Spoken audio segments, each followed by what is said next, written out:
La concepción del desarrollo humano ha atravesado distintos momentos. Sin lugar a duda, cuando uno revisa, por ejemplo, toda esta herencia que se viene teniendo de la antigua Grecia, de la antigua Roma, uno encuentra una serie de cualidades y una serie de virtudes que era lo que se buscaba ponderar en el desarrollo humano. Había un análisis de lo ético, de lo estético, como una condición fundamental en el hacer humano. Pero me atrevo a pensar que en estos modelos occidentales, que tienen una fuerte influencia justamente de la filosofía grecorromana, tienen construido una serie de nociones que de repente no son compatibles con otros modelos. ¿A qué me refiero específicamente? La noción del ser.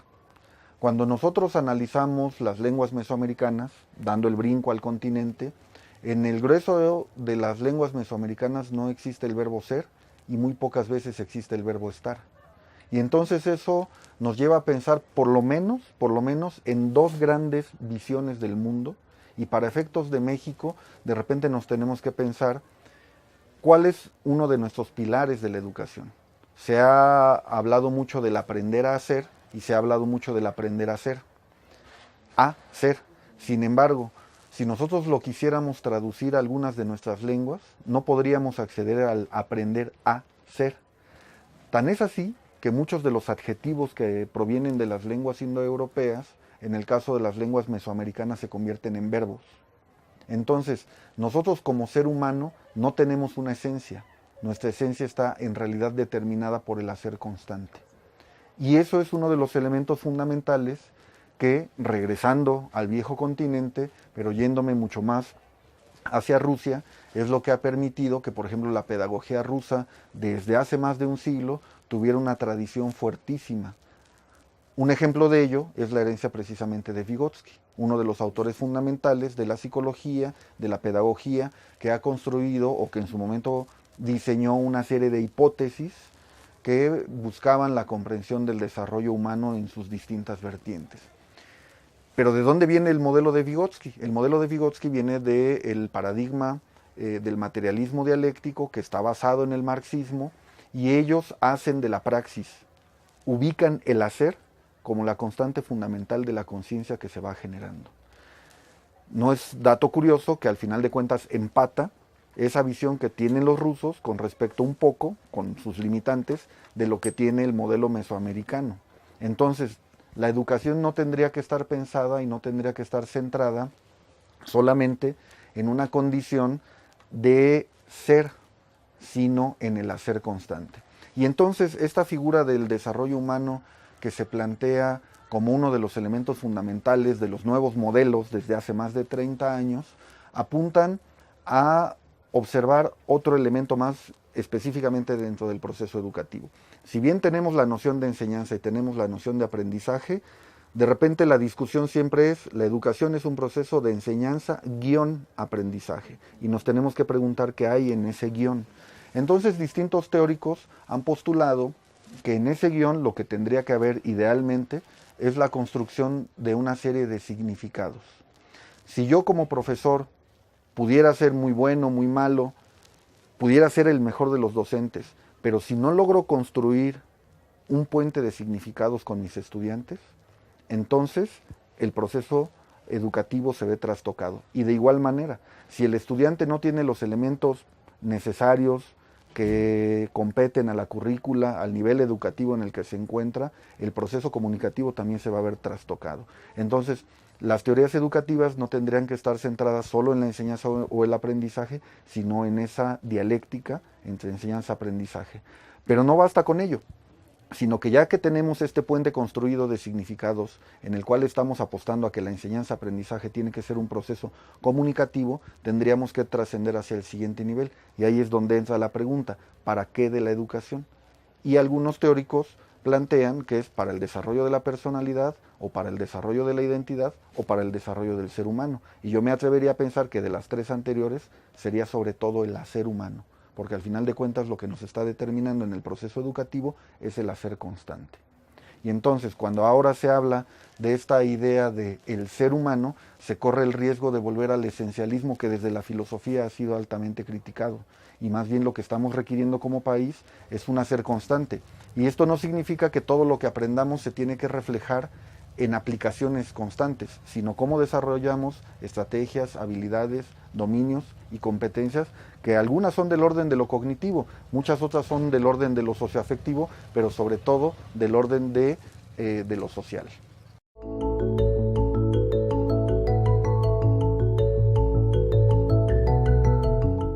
El cambio conceptual en los docentes enfrenta diversos retos.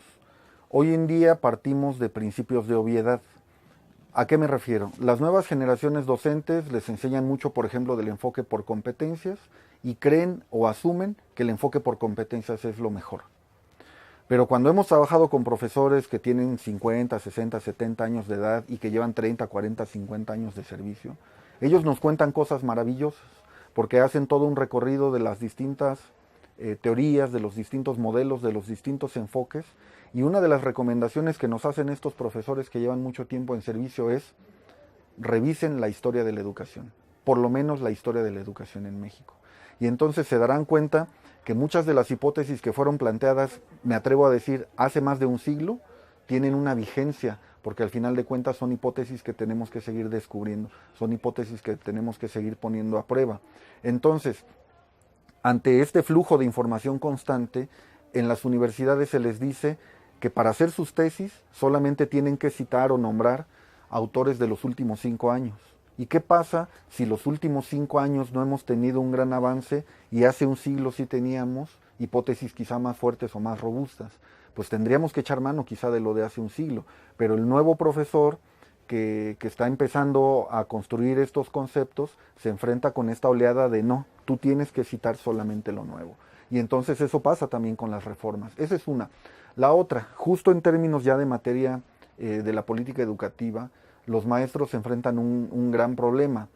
Nos anuncian una serie de documentos que llaman reformas educativas, pero las reformas no se dan porque estén escritas en un papel, sino que se dan en el diario hacer de los docentes. Entonces las reformas no pueden estar centradas porque la SEP o cualquier otro organismo las dictó, sino la apuesta, el reto que tienen que enfrentar los docentes es cómo eso que nos está proponiendo quizá nuestra máxima institución, que es la Secretaría de Educación Pública, compete, obedece y empata a los requerimientos contextuales en los que nos encontramos.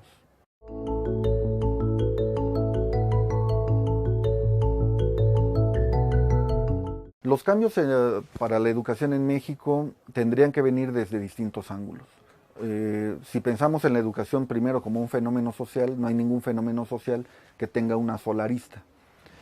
¿Qué hace falta? Hacen falta muchos recursos económicos, hace falta una nueva visión política del cómo hacer las escuelas.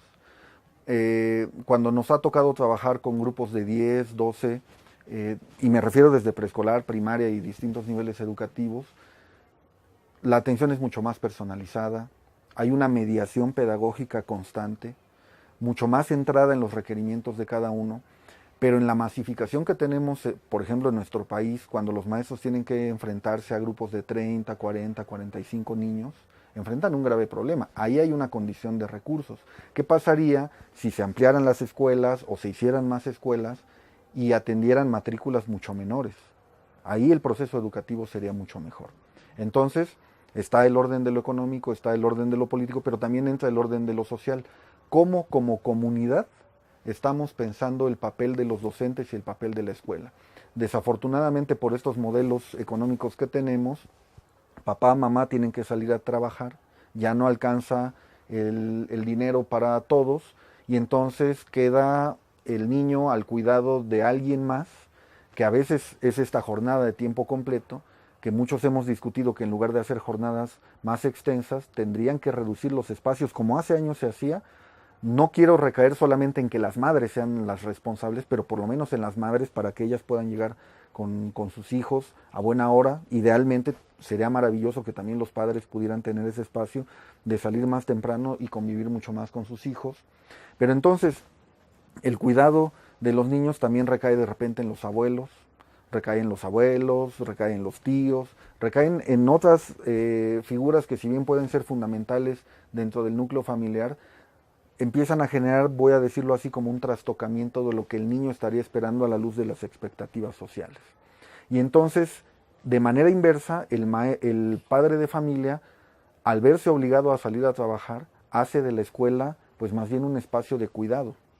Y entonces llevo al niño para que lo cuiden, para que lo atiendan, y si el niño llega tarde, los papás no están preocupados, algunos, no quiero generalizar, pero muchas veces están preocupados no porque el niño llegue temprano en aras de que se esté formando en una condición disciplinar que le va a ayudar pues para tener mejores orientadores. No, está pensando en qué voy a hacer con mi hijo si llega tarde y me lo regresan, porque en mi trabajo no me lo dejan tener, ¿no? Ahora que se tienen, por ejemplo, estas juntas de consejo que se han ido modificando en su periodicidad, se convierten en días caóticos para muchos trabajadores. Y entonces la mirada social que se tiene desafortunadamente es que la escuela tendría que estar a cargo del cuidado de los niños, no del proceso formativo y educativo. Si a eso le agregamos esta otra arista, cuando se le pregunta al niño, ¿tú a qué vas a la escuela? El niño dice, a jugar. Y entonces normalmente muchos maestros, muchos padres de familia decimos, ¿cómo que solo a jugar? ¿Por qué no mejor construimos, y de hecho ya las hay, distintos modelos que estén pensando desde el juego como un recurso didáctico y un recurso formativo constante? Hay una mirada antropológica que me gusta mucho de un autor llamado Johan Huizinga, que él apunta a que el juego es el mejor mecanismo de apropiación cultural que tienen los niños. El niño no juega necesariamente para divertirse o exclusivamente para divertirse, sino sobre todo para apropiarse de esas formas culturales que le toca ver en el entorno en el que él se encuentra. En los ambientes de alfabetización, cuando los niños ven que papá y mamá lee, entonces el niño juega con los libros, aunque de repente no los comprenda, pero él tiene ese acercamiento porque ve que los otros se están acercando a ello. Si papá es carpintero y el niño de repente puede tener acceso a algunas tablitas, pues también juega con las tablitas y juega a ser carpintero. Esa es una parte que hemos olvidado, y cuando se dice que el niño solo va a jugar, qué bueno que solo fuera a jugar si hiciéramos del juego esta forma de apropiación. Entonces, en resumen, el problema no es solamente de una de las aristas, los cambios tendrían que venir desde distintas vertientes, y para el caso específico de los docentes, por algunos trabajos que hemos realizado, me parece que lo más importante es resignificar su identidad docente. ¿Cuál es la relevancia que ellos tienen dentro del espacio social? Si pensamos en la educación como el mejor mecanismo de crecimiento social y eventualmente hasta de crecimiento económico, ¿en quién podríamos empezar a apostarle? Empezaríamos a apostarle quizá a los docentes con mejores sueldos, con mejores oportunidades laborales, con mejores oportunidades de desarrollo, pero a nivel social simbólico, el cómo se piensan ellos como un elemento fundamental dentro de los cambios sociales.